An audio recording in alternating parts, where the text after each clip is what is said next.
What's going on, guys? It's Nick here, back with another video, and we're back with another mock draft. Some of my favorite videos to make because we can just go over a bunch of different players, different draft strategy, test things out, and this is what we're trying to do, right? I mean, at the end of the day, we're trying to make the best teams in drafts, so we can talk about players all we want, but who we actually taking. So, first one on FantasyPros, as they promised, when I emailed them, they're like, hey, Nick, we're going to have that out after the Super Bowl. They made good on their promise. 2021 mock drafting is available now, and this is really good because it's going to allow me to talk. So on these other sites, there's that clock on there, and that might be good for you if you're practicing your draft, but it's not good for us because if I want to talk about a player, I can't do it on other sites. But I can do that here. And so maybe we will do some timed one because they do have it there. But right now, we definitely want to be able to talk about the players. So we've been doing full PPR, 12-team, pretty standard setup. I'm going from 12 in this one because I believe this is our 4th or 5th mock draft, and we have not done a late pick. I know we've done 1. I think we've done 3, maybe like 7 or something like that. It was somewhere in like the middle to late, but we haven't done it at the end. So I'm going to do a 12 pick, and we're going to do our typical setup, but a typical setup we see in a full PPR league. So 2 running back, 2 wide receiver, 1 quarterback, 1 tight end, no kickers, the defense 6 bench, and 2 flex spots, not 1. And if you're looking for a change to your league, 2 flex spots I think is vastly superior to having 1. Just allows more flexibility. If you want to go running back heavy, you want to go wide receiver heavy, whatever sets up in the draft, you can do that because, we could start 4 wide receivers on this team. So keep that in mind. If I go wide receiver heavy here, it's because we're able to start that in your wide receivers. If you only have 1 bench or 1 flex spot, then you want to scale that back just a tad. Right? Like if you can only start 3 receivers, maybe don't take 4 receivers with your first 4 picks because there's that like diminishing return. Like you can only start 3 of them, so they're a little bit less valuable. So, excuse me. One other thing is positional value. I have high on running back just because we see that every single season. People place just a higher value on the running back position because it is more scarce, and I just wanted that to show up a little bit in the draft, and then everything else is at normal. We'll test some things out with quarterback because I know some of you complain like, oh man, the quarterbacks go way earlier in my draft. Well, we'll test some of those things out. Actually, let's just put it on slightly high. We'll do that. So slightly high on quarterback, high on running back preference. Everything else is normal, but it'll technically be bumped down a little bit to make up for running back and quarterback. So let's start the draft.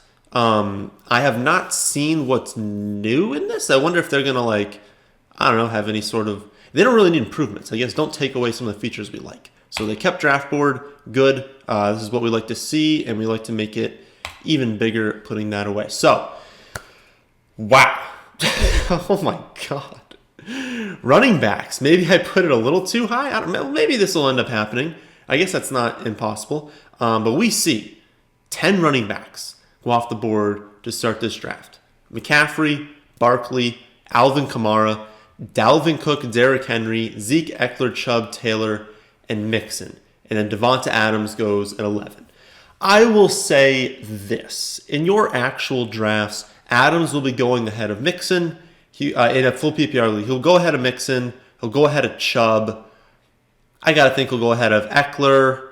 Maybe Taylor goes ahead of him, but I don't know, man. That'll be close. Taylor and Adams. So I would say Adams is going to go in that like 6-7 range, but don't be shocked if you're in a draft and he goes like 3rd, just because he had a historic season. Well, do we think things are changing next year? No, he's still incredible. Rodgers still good. Like he's still going to be great next year. But that is a lot of running backs. So I would find it hard to believe. Nice. They have the same setup. High drafted players. I find it very hard to believe that we are going to go with a running back here. So our options at running back, and also I keep saying things. You can listen to these on iTunes and Spotify. That's kind of why I read them out here. But again, like I always say, I'm not going to read out every single pick for every round. It's kind of like doing for the first few rounds. So we have the option at running back of Aaron Jones, Swift, Jacobs, Sanders. That's probably all we're kind of looking at here. But again, no, we're not doing that. We can take two. So, okay, another thing. We've tested out tight end early a few times. I don't want to do that in this one. So I would very much consider at this turn taking Kelsey. I probably would if it was my actual draft. Since we've done that so many times already this offseason, and it's only February, like we've done it so many times, we're going to keep doing it a lot of times. I want to see how a draft turns out when we don't take tight end early. It's a very good strategy this season, taking a Kelsey, taking a Kittle, a Waller, but I'm not going to do it in this mock because these mock drafts are a way to see what works.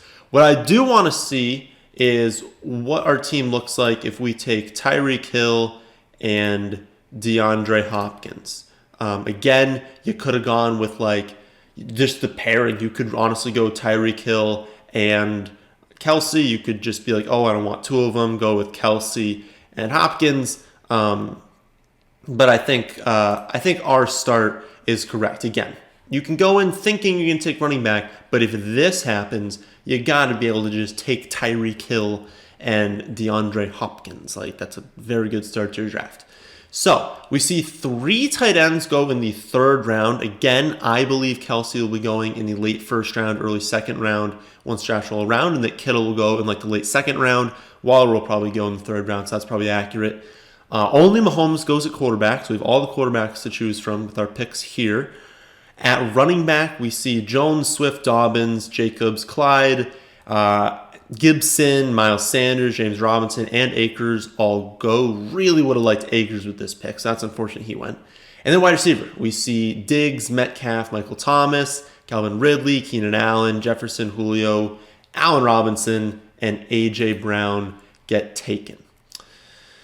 So I think tight end, we're just going to continue to wait. I don't love taking Mark Andrews at this pick. I believe he'll be gone by our next pick, and then we're basically just waiting towards the end of the draft to take guys like Logan Thomas, Jonnu Smith, Robert Tonyan, Mike Gesicki, that whole tier, even Irv Smith if we waited long enough. Because again, it's the top end of tight end, and then everyone else is practically the same. So if you're not first, you want to be towards the end unless you have you really, really think that like Fant or Goddard or Ingram, like you really think one of those guys is going to be, the next one to break into that top 3. Unless you have a take like that, just wait. It's just not worth taking them. Unless one of them comes like a real big value. Like if Hawkinson's still there, in like multiple rounds later and we're like, oh, why wait because we don't like anything else? Well, then you start taking them. But it's more of a luxury pick at this point. So again, I said we can take any quarterback, but I do want an elite quarterback. I don't know that I want one with this pick. We'll look at the other positions as well. At running back, because we didn't get one to start, it's probably a good idea to grab one of them. So, like I said, I wanted Akers, but Dave Montgomery is still available. Carson is still available. Kareem Hunt. No, I don't really. I think the pick would be David Montgomery. It doesn't feel good. I'll tell you that much. Like drafting Dave Montgomery never feels amazing. I guess I don't know enough about what Seattle's going to do next season. Like they basically came out and said they would like to get back towards like their roots of just running the ball every play, which like is obviously not what they should be doing, but it's what they want to do. Then Wilson comes out and he says that he's like really frustrated with just getting hit so much, which, I mean, can you blame him? Like, he's a great quarterback, but they just haven't protected him enough. Like, they obviously need to increase their protection of him. But do they run the ball a ton? And do they like lean a little bit more towards Rashad Penny? I know that really hasn't happened yet, but could he break out this next season? I guess there's a lot of unknowns with Chris Carson. But assuming that like Penny isn't a thing and they don't draft someone high, you got to think Carson's going to continue to be a pretty good asset. And if they move towards running the ball a lot more, probably a pretty high upside pick. So my lean right now is to go with Montgomery and Carson. Just grab both of those guys, not be set at running back, but be secure enough to where I don't need to target this like relatively garbage range. I mean, there's like some good options here, don't get me wrong, but I don't want to like have to be starting, Chase Edmonds and Myles Gaskin as my running backs. Like, I would prefer to have better options there. So that's one option. We take Montgomery and Carson here. Another option is that we don't take either of them. We go RB0 and we just say, this is a PPR league. I already have Tyreek Hill and Hopkins. Why not just go all out? Why not grab 2 more really good receivers and just crush everyone at receiver? I'm not going to do that because there's so many. Like, there's so many good receivers. And I hate the argument that you can't do it because there's so many. It's more that I know some of these really good receivers will be there at my next pick. And so I can take 1 now and 1 then. Instead of 2 now, have to go running back, hate the running backs. Why not kind of go with running back now, still like the receivers at the next pick? So I think that's what I'm going to end up doing. I do feel best about Montgomery. The offense basically was him to end the season. And so I can't imagine that, like obviously bringing back Cohen is going to like hurt his receiving upside, but they're still going to be featuring this kid. And he honestly was very good to close the season. Can't imagine they go away from that. So a relatively safe pick, which with obviously upside because he was like one of the best, if not the best, fantasy running back over like the last month or 2 of the season. Like, he was phenomenal. The question here is, do we go with 1? So like Carson, I guess we kind of think it's going to be in this range.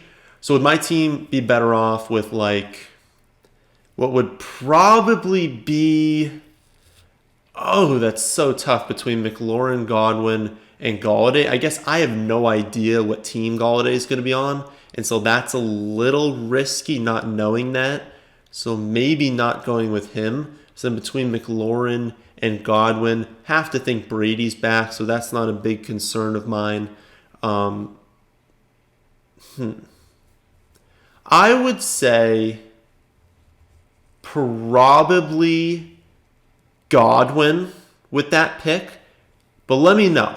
Which one would you guys go with between these 3? McLaurin, Godwin, and Golladay. My lean is towards Godwin just because don't know what team Golladay is going to be on. Don't really know the quarterback situation for McLaurin. And we got to assume Brady's going to be back. I mean, I'm pretty sure he's going to come back. And so Godwin here. So our team would be better off with Chris Godwin here as our 3rd. Pull up our team. Yeah, our 3rd receiver. So adding Chris Godwin to Tyreek Hill and Hopkins, and then foregoing running back and hoping we get like a decent option later, or just take Carson and get a wide receiver here. It's probably Carson, so we'll do that. We'll draft Carson. We'll skip out on that really nice tier there, but I think having Tyreek Hill and Hopkins just allows us to be like, we don't need to grab a receiver at that pick. Okay, so we've got Dave Montgomery, Chris Carson, Tyreek Hill, DeAndre Hopkins. Quarterback. We are in like the 5th, 6th round turn. Again, we would really, really like one of these high-end quarterbacks this season. So Lamar Jackson, Sean Watson, Dak Prescott, all options. Of course, we don't know 100% the recovery of Dak Prescott right now. So the lean here would be Lamar Jackson. So we could take Lamar Jackson. We can look at running back, but I don't want Dave Montgomery. We already have him. I don't want David Johnson. I don't want James Conner. I don't want Raheem Mostert, Ronald Jones. Gaskin would be fine. Fournette would be fine because I think Fournette will be back, and I think that he proved enough in the playoffs that they're going to use him a lot next season if they do bring him back. And they hate Ronald Jones. I don't know why, but they hate him so much. Zach Moss, AJ Dillon, Damian Harris. Those are like the guys we're kind of looking at. Wide receiver, we could go with Lockett. That's not a bad value on Lockett. Like, you know what he's going to do. We already have a Seahawk, and so it's not optimal to take both of them. It's still fine, but it's not like preferable. Odell is still very good at football, but injuries have been an issue these past few seasons. So risky pick, but definitely one that has a lot of upside. Will Fuller, I mean, why not? Like, Will Fuller obviously was, a wide receiver 1 before he was suspended last season. I mean, sure. I'll add someone. And I mean, Will Fuller is actually a really good pick with this team because you're pretty sure every single week that Tyreek Hill and DeAndre Hopkins are like going to get you points, right? And so with this pick, maybe you do take someone who, not necessarily. I mean, I don't even want to say that Fuller has like a low floor. He's got a lower floor than these two, but someone that has just insane upside to where like on the weeks that Fuller hits, I win, right? Because like he's dropping 30, and then we're pretty sure Hill and Hopkins are going to do fine, and I'm pretty set on those running backs. I feel like, so that's not a bad option. Going with Will Fuller there.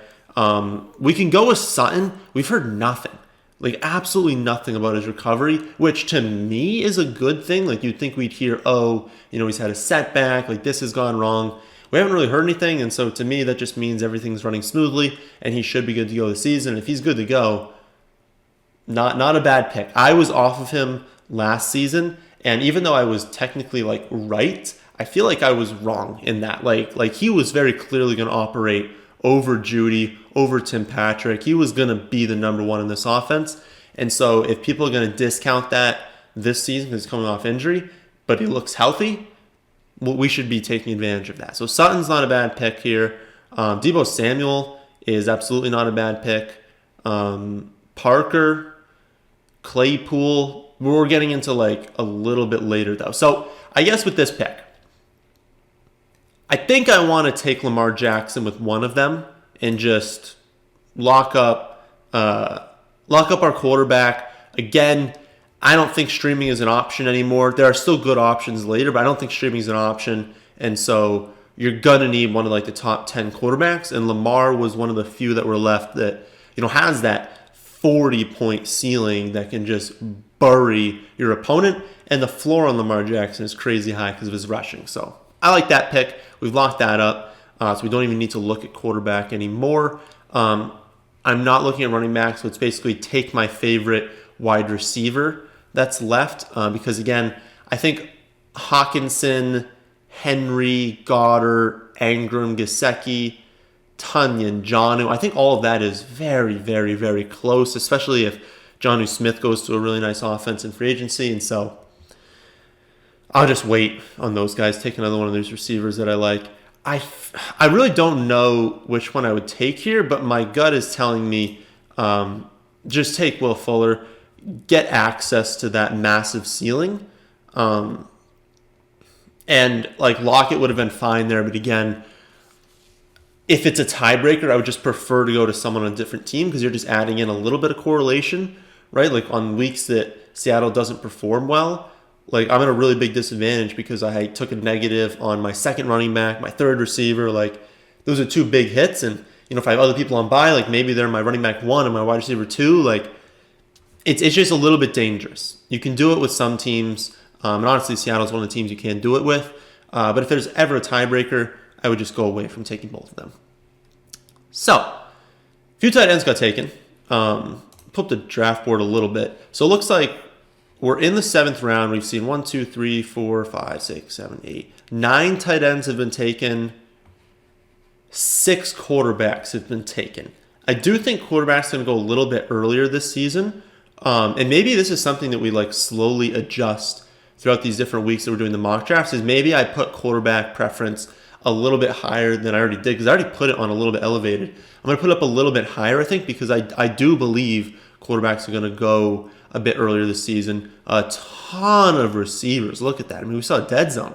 So running backs, in the first 2 rounds, we see 2, 4, 6, 8, 10, 12, 14. We see 16 running backs taken in the first 24 picks. And then amongst the next 1, 2, 3, 4, 5 rounds, we see not that many get taken. So that's something to take note of. People are definitely buying into the strategy of grab your running back, hammer out receiver this season. I guess this is just like the expert rankings, but we have found that this very closely correlates to what people actually end up doing. So, bring up our team again. Lamar Jackson, Dave Montgomery, Chris Carson, Tyreek Hill, Hopkins, and Will Fuller. Okay, I don't think we're set to running back or receiver, but I'm not in love with our options at running back, so maybe we wait again. But it's who do we take at receiver? You guys know some of the names that I like. but I don't love anyone here. I'll say Marvin Jones is interesting because let's say Kenny Golladay leaves. I know that they lost Stafford and it's a big downgrade to Goff, but if Golladay leaves and Marvin Jones is the clear one, I mean, we saw him explode at times without Golladay. And to get him in effectively the 8th round as our 4, again, upside.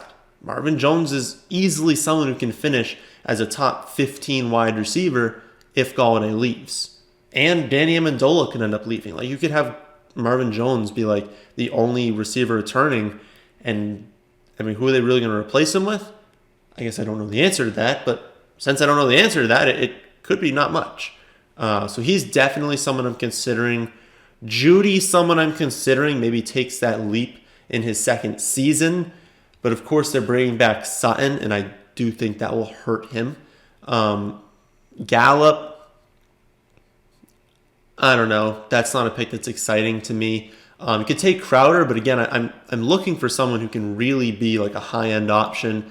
I don't think Crowder fits the bill there. So I kind of want to take Curtis Samuel and Marvin Jones and just kind of be set at receiver.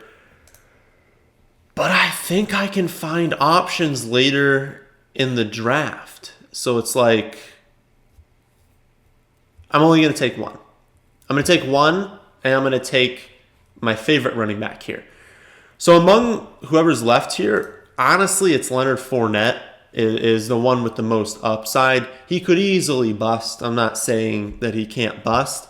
But given what he did in the playoffs, you got to think they give a new contract. I think both sides want a new contract. Got that receiving upside, that touchdown upside. And if they use him like they did in the playoffs, I mean, he's high-end running back too. So I think that would be a good pick there. And then I do think my lean would be Curtis Samuel because there's a chance that he, in free agency, goes to a team where they're going to use him. Not necessarily, like he's never going to be like this alpha receiver that is just like the clear focal point of an offense. But he could go to a team that's willing to give him 2 to 3 carries a game, give him like 7 or 8 targets every game. Maybe he goes to a team that has a quarterback upgrade from what he had. And so I think there's a lot of scenarios in which Curtis Samuel is a really, really nice player you can keep like rotating into the flex depending on the matchup. So like that. Marvin Jones is still there. So we can take Marvin Jones. Our boy Zach Moss is still there. I think it's really close between Damian Harris and Zach Moss. My preference would be to chance it, take Zach Moss, take Marvin Jones, hope that next round we can take Harris and a tight end. That would be really, really nice. I don't know that will happen. It's probably going to be, like 6 or 7 running backs will probably get taken. Harris will probably be gone. So who do I like more between Harris and Zach Moss? My gut says Harris. Obviously, it's going to give us a lower score on this site. Don't ever look at the score when you're drafting here. They're saying take Zach Moss. I feel like, here's the thing. So I talked about Zach Moss in the Dynasty video. I do think he's a buy in Dynasty because assuming that they don't go out and get a free agent running back, assuming that they don't draft a running back relatively high, like you got to think Zach Moss has the job over Singletary because they don't like Singletary. But if we're in redraft right now, it's like there is a chance that those things happen. And when I'm comparing him to Damian Harris, the Patriots aren't going out in free agency and bringing in a running back to compete with Harris. They're not going out in the draft and taking one early. And so when I'm thinking about their upside, well, they both have the exact same upside being featured in their offenses. You would prefer to be featured in the better offense, but then you get that negative with Zach Moss that Josh Allen takes a lot of rushing touchdowns. And so technically the Bills have a better offense, but Damian Harris might actually have more touchdown upside because he's not getting vultured at the goal line this season, because I don't think they're going to have Cam Newton at quarterback. Last season, that was a problem. And so when you have Harris, he's going to see a significant upgrade in his touchdown equity. Maybe they have a quarterback that actually throws to the running backs a little bit more. So my lean is Harris here. Zach Moss obviously will not be there in our next pick. Okay, well, but what if we took both? We could say I can find wide receivers late. I don't necessarily need Marvin Jones. Let's do that. Yeah. Let's just end. This will end running back for us. So obviously, like Marvin Jones is a nice value there. But now we have David Montgomery. I feel like a million picks just went by. Did they take like 2 turns there? We have David Montgomery, Chris Carson, Leonard Fournette, Damian Harris, and Zach Moss. I feel good about running back. I'm not going to go with running back in any of my next picks. I'm going to hammer out 5 receivers that all have upside. I want every single one of my receivers to potentially be a really high-end option, and I'm perfectly fine dropping them when this season's, James Robinson, Justin Jefferson, Brandon Ayuk, all those guys that pop on free agency early in the season, I'll just drop them. So I want pure upside with these receiver picks. And then, of course, we do still need to take a tight end. So if there's not a wide receiver that's jumping out at us, I think actually with this pick, we're definitely going to take a tight end. So which one do we want? Evan Ingram, definitely an option. A lot of upside there if he can stay healthy and that offense can really put it together. I always keep talking about Jonnu Smith in the off chance he goes to a team that's higher end or a higher volume, I guess, passing offense. Mike Gesicki and Ingram, I think, are who it's down to. My lean would be Ingram just because we've definitely seen the upside with him. And he is one of those players who, if it hits, if he can put it all together, and this offense can put it together with Barkley hopefully coming back fully healthy, he could be a top 5 tight end. I'm not saying Gesicki can't, Jonnu can't, but I think there's a better path to Evan Ingram doing that. So we took that. We're going to hammer out wide receiver. We're going to grab our defense in the final round, and we're going to call it a day. So who are some receivers that have upside? Henry Ruggs, although they're talking about bringing in Juju, and I think Ruggs has a lot of weekly upside. I don't know that he can end up being a consistent wide receiver 1. I'm not sure there's a path there. Obviously Hardman as well, but we have Tyreek Hill, and so Hardman's path is if Tyreek Hill gets hurt, and we would like that to not happen if we're trying to win a championship with this team. Denzel Mims could put it all together, but his quarterback play just isn't going to be solved this season, and so that's really hurting him. Darnell Mooney, kind of the same, but I think Allen Robinson leaves in free agency, which could make Mooney a really, really targeted option. So we'll definitely look at Mooney. Jacoby Myers could step up for New England. I think he's better than N'Keal Harry, but I gotta think they bring in a better wide receiver. Bryan Edwards could take a step forward, but again, if they're bringing in Juju, I don't really know about that. Hamler would have to beat out Jerry Jeudy, and I don't know that that's going to happen. Gabriel Davis is an option. That would basically be dependent on John Brown. They're not going to cut John Brown. John Brown signs through the end of this next season, so I don't think they're getting rid of him. I think in Dynasty he's a really good option, but in redraft, he's still going to have to contend with John Brown, but there's still that upside. John Brown gets hurt. Gabriel Davis steps in as a 2. Yeah, I mean, that basically fits the bill of someone who has a path. Going down, I'm sure there's some rookies that are kind of hiding in here, so you could take Waddle.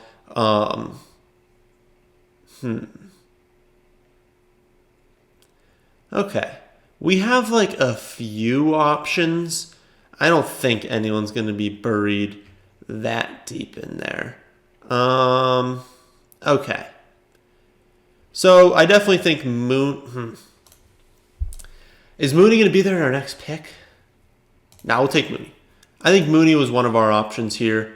Again, if you're Allen Robinson, you staying on that team? No. And can they even bring in a really good free agent to compete, with Mooney? And so Mooney's never going to be 150 target guy, but I don't need him to be that at this pick. I mean, he can get a ton of targets deep downfield, so I think he's a solid pick here. Other than him, I don't love my options. We're going to go with Gabriel Davis because of the reasons I just mentioned. I don't really see someone else that is totally an option here. Again, I guess Edelman, but like, I guess Edelman. Because we were assuming he's going to be back. I mean, I don't know what other team's going to go after him. It's just like, he's had so many injuries in recent seasons. He doesn't have Brady anymore. I don't know what the quarterback situation is going to look like. But if we're looking at other picks here, I mean, Russell Gage was only a thing because of the injuries to, I guess, Ridley and Julio at different times last season. Perriman's an option. We could go with Perriman. We could go with, okay, hear me out on James Washington. Juju leaves. They make Claypool would be the outside. Let's say they slide Deontay Johnson into the slot and they use James Robinson as an every down receiver. James Washington as an every down receiver. I guess that's the path. That's the path to him breaking out. But I don't think they're bringing back Juju. So I think that he's going to see the field a ton. Okay, yeah. You could also take Julian Edelman, and we're going to get absolutely roasted in the score they give us because we were going for upside at some of these wide receiver picks. I bet you we're in like the 70s or something garbage. But yeah, we don't care about the score because we want paths. I want to see maybe to start the season, Gabriel Davis does absolutely nothing, or James Washington does absolutely nothing. But we have no we don't need to keep them on the roster. We're like, oh, okay, they didn't work out. Who's the great free agent we can add? So a lot of upside with those picks, I think. And then we'll just abide by the rules. We will take, you would probably take the Bucks, right? Yeah, you take the Bucks over the Bears. I haven't done any research into this season's. Oh, we actually did get into the 80s. Good. Can I make this bigger with this? There it is. All right. There's our team. So, again, don't look at the score because we could have gone a higher score if we went with like higher end options on our bench, but we don't want to do that. We want to look for people who have paths. But I like our starting lineup. Lamar Jackson, David Montgomery, Chris Carson. I feel comfortable enough with those receivers or with those running backs that when we look at our receivers, dominant. Tyreek Hill, DeAndre Hopkins, Will Fuller. We've got Evan Ingram at our tight end, Leonard Fournette at our second flex spot, Buccaneers defense, and then the bench. Pure upside. Curtis Samuel could go to a team in free agency that's willing to feature him. Damian Harris, honestly, is the running back one right now in New England. Could see a significant upgrade in his touchdown equity. Zach Moss could win the job in Buffalo. Darnell Mooney could be the one in Chicago. Gabriel Davis could take over John Brown. And then James Washington, I can't get his name right, could be an every down receiver, honestly, in Pittsburgh, assuming that Juju leaves, which I'm pretty sure that he will. So, again, if we looked back, I honestly think, we'll make this a little bit smaller here, I honestly think our team is probably better if we had taken Travis Kelce and like DeAndre Hopkins. Maybe we just forego Tyreek Hill and we just say, I'll grab DeAndre Hopkins and Travis Kelce. I'll gain a massive edge at tight end every single week. I'm already winning at wide receiver 1 over most people. Could have still ended the draft pretty much the same way. I mean, it would have been, instead of Tyreek Hill and Evan Ingram, which way was it? It was going this way. Would you rather have that or, yeah, so Tyreek Hill and Evan Ingram or Travis Kelce and Ruggs? I guess it's a little bit close, but we wouldn't even be starting Ruggs. Like, that's the thing. Right now, Curtis Samuel is on our bench. You'd be starting Curtis Samuel over Tyreek Hill, and then you get to upgrade Evan Ingram to Travis Kelce. So I still think that you can do just a lot of things with your team taking an elite tight end, and then it makes trading easier. Because, yeah, okay, maybe we're a little bit weaker at wide receiver, but you can trade for an elite wide receiver. You just can't trade for Travis Kelce, George Kittle, Darren Waller. Like, they're not available in the trade market as much as you might try to do so. So, I hope you guys enjoyed this video. We're going to probably do a mock draft basically every single week moving forward, probably the Friday updates. Friday uploads are going to be the mock drafts. We're going to maybe just do a dynasty video every week. We'll mix in normal fantasy content as well. But that is the end of this one. Hope you all did enjoy. If you did, then how about hitting the like button? And how about subscribing to the channel if you're new? Thanks for watching.